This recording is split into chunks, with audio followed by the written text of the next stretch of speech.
বড় সাহেব কি করতেছেন আপনি এগুলা? আরে আমি যা করতে ভালো লেগে করতেছি, তোমার টাকা পয়সা যা কিছু লাগে সব কিছু আমি দেবো, খালি আমার আমার একটু সময় দাও। বড় সাহেব আমি তো সময় দিতাছি, সারাদিন তো আপনাকে কাম নিয়েই পড়ে আছি, আপনাকে ছাড়া তো আর সময় কারো দিতে পারতেছি না। আরে আমি ওই সময় চাই নাই, আমি সময় চাইছি তোমার শরীরে একটু সময়। কি কোন এগুলা? না না সাহেব, আমি এগুলো করতে পারবো না।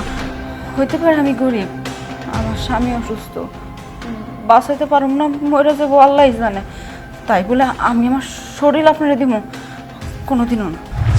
বোকা মাইয়া, তোর স্বামী অসুস্থ, এই স্বামীরে ভালো করতে হইব না, বলে টাকা পয়সা করতে পারবি, 1 লাখ লাগুক, 2 লাখ লাগুক, 5 লাখ লাগুক, আমি দেব, খালি তুই একটু আমার সময় দে। আমার স্বামীর বাঁচানোর জন্য আমার শরীর যদি দিতে হয় দিন, তারপরও আমার স্বামীর আমার বাঁচাইতে হইব, কারণ এই পৃথিবীতে ও ছাড়া আমার আর কেউ নাই।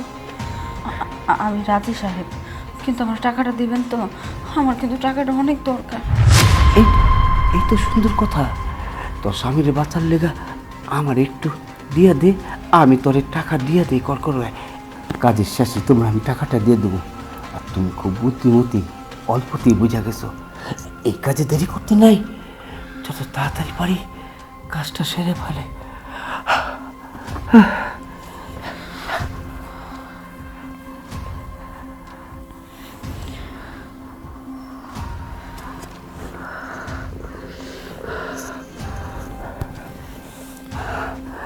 কত স্বপ্ন আসলো আমার, কত আশা আসলো তোমারে পাওয়ার, আজকে সেই স্বপ্ন আমার পূরণ হইতেছে। তুমি পাইবার টাকা আর আমি পাবো আমার আমার আকাঙ্ক্ষার স্বপ্ন। আসো আসো।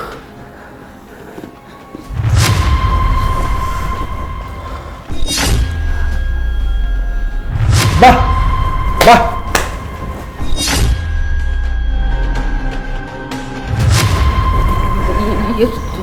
ছোট সাহেব, আপনি আসলে যেটা ভাবতেছেন ওইটা না, এখানে মানে আমার কোনো দোষ নাই।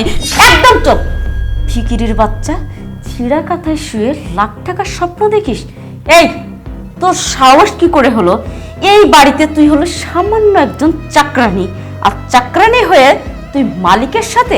ছি ছি ছি ছি, আমার ভাবতেও অবাক লাগছে যে এতক্ষণ কার জন্য কি করলাম। এখন মনে হচ্ছে যেটা করছি সেটা সম্পূর্ণ ভুল করছি। হ্যাঁ, ভুল করেছ, ভুল তুমিও করেছো, ভুল আমিও করেছি। এজন্যই বলে যে দুপোয়াকে কখনো সহযোগিতা করতে নেই। এটা বুঝতে পেরেছো এখন?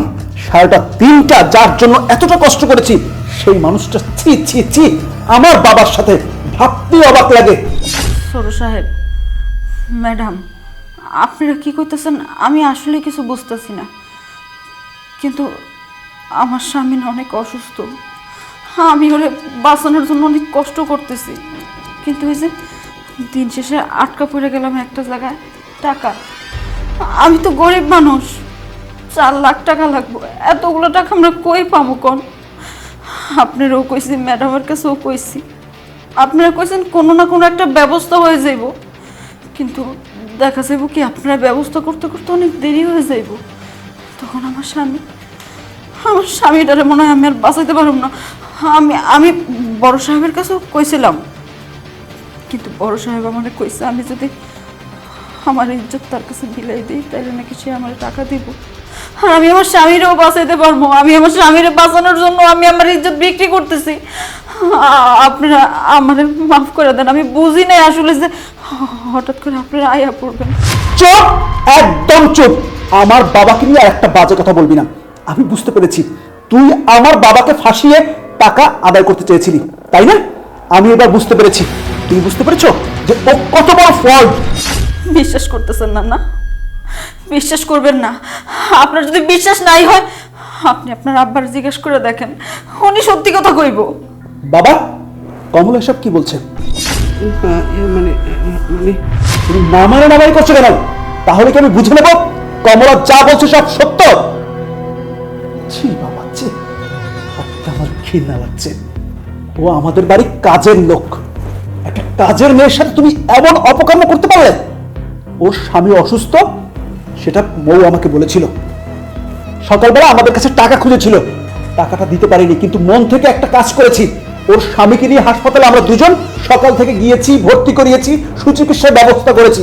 ভেবেছিলাম এসে কমলাকে সারপ্রাইজ দিব, কিন্তু এসে আমি সারপ্রাইজ হয়ে গেছি যে তোমার অপকর্ম দেখে। বাবা, ও আমাদের বাসায় কাজ করে, ও তো আমাদের পরিবারেরই একজন। তুমি তো পারতে তোমার কাছ থেকে 1 লক্ষ টাকা ওকে দিয়ে দিতে।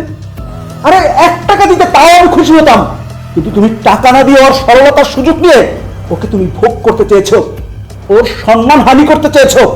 এর চেয়ে জঘন্যতম কাজ আর কি আছে আমার জানা নেই। ছি বাবা, ছি। সাহেব, ম্যাডাম সাহেব, আপনি এটা কি করতেছেন? আমার স্বামীরা হাসপাতালে ভর্তি করেছেন? আমি তো জানি না সাহেব, আমারে মাফ করে দেন। আমি আসলে বুঝি নাই যে আপনারা দুইজন আমার জন্য এত কষ্ট করছেন। আমি যদি আগে জানতাম তাহলে আমি কখনো আপনার আব্বার কাছে আসতাম না। আমার ভুল হয়ে গেছে সাহেব, আমার মাফ করে দেন। আমি আর কখনো এরকম করব না। আর একটা কথা, আমি না এই বাড়িতে আর কাম করব না। কেন করব না জানেন সাহেব? যে বাড়িতে কিনা আমার ইজ্জতের উপরে হাত পড়ছে, আপনার বাপ কটা টাকাই তো চাইছিলাম, বেশি কিছু তো আর চাই নাই। কাম করে নাহলে টাকাগুলো শোধ করে দিতাম, কিন্তু আপনার বাপে টাকার বিনিময়ে আমার ইজ্জত চাইছে। ইজ্জত দিলে টাকা দিব, ইজ্জত না দিলে দিব না। আমি আজকে বুঝতে পারলাম যে আপনার বাপ কতটা নিচু আর জঘন্য মনের একটা মানুষ। আর সেই ঘরে আপনি কত ভালো মনের একজন মানুষ। আপনার মতো মানুষ হয় না সাহেব। আল্লাহ আপনার ভালো করুক। আমি এখন যাই তাহলে ম্যাডাম। দাঁড়া মা, তুই যাবি কেন এই বাড়ির থেকে? দোষ তো আমি করছি, আমি বাড়ির থেকে বাইর হব। শোন মা, জানি না তুই আমার মাফ করবি কিনা। আল্লাহ আমার মাফ করবো না, তবে আমি যে ভুল করছি এই ভুলের কোনো মাপ নেই। তারপরে হাত জোর করে চলে এটা মাফ করে দেবা। আর আজকের থেকে আমি কথা দিলাম, তুই এই বাড়ির মাই হারে থাকবি আমার। আর আমি জীবনে কোনোদিন কোনো মেয়ের কাছে এইভাবে প্রস্তাব দেব না। বা তার স্বামীর লেগে যত লক্ষ টাকা লাগুক আমি দেব, 5 লাখ লাগুক 10 লাখ লাগুক, আজকের থেকে আমি সব বহন করব। আর তুই আজকের থেকে আমার মাইয়া, আমার তুই মাফ করে দে মা, মাফ করে দে। বোন, আমার বাবা তার ভুল বুঝতে পেরেছে, তুমি আমার বাবাকে ক্ষমা করে দাও। আর আমার বাবা তো বলেছে আজ থেকে তুমি এবারের চাকরানি হিসেবে না, তুমি এবারের মেয়ে হিসেবে থাকবে। আর হাসপাতালে যে তোমার স্বামী ভর্তি আছে, ও হচ্ছে আমার বোন জামাই। ওর চিকিৎসার যত খরচ দরকার সব আমি বহন করব। আর তোমাকে 1 মাস ছুটি দিচ্ছি, তুমি 1 মাস আমার বোন জামাই সেবা যত্ন করবে, সুস্থ করে তুলবে। তারপর থেকে তুমি আর তোমার জামাই আমাদের সাথে থাকবে, আমরা একসাথেই থাকবো। তুমি আমার বাবাকে ক্ষমা করে দাও। আপনি যেহেতু এত করে কইতেছেন, আমি এই বাড়ি থেকে যাবো না।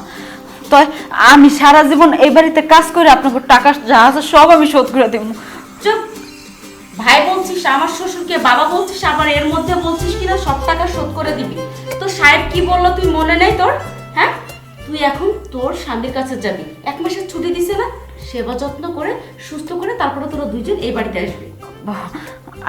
আচ্ছা ঠিক আছে, আসসালামু আলাইকুম।